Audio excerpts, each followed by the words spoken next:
বাবা আমার জন্য করেছেনই বা কি?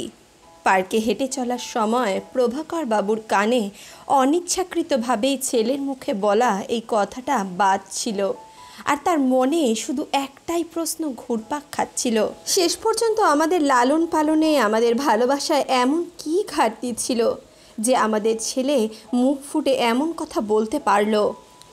এক মুহূর্তেই ছেলের শৈশবের সব মধুর স্মৃতি যেন চূর্ণ বিচূর্ণ হয়ে গেল, যেগুলো মনে করে এতদিন পর্যন্ত তারা সুখে জীবন যাপন করছিল।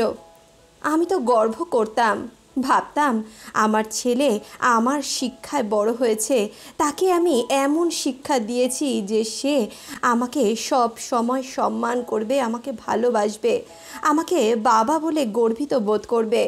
তাকে পড়াশোনা শিখিয়েছি, একটি ভালো কোম্পানিতে ম্যানেজার পদে চাকরি পাওয়ার মতো উপযুক্ত করে তুলেছি। আজও মনে পড়ে ওর ছেলেবেলার সেই দিনগুলো।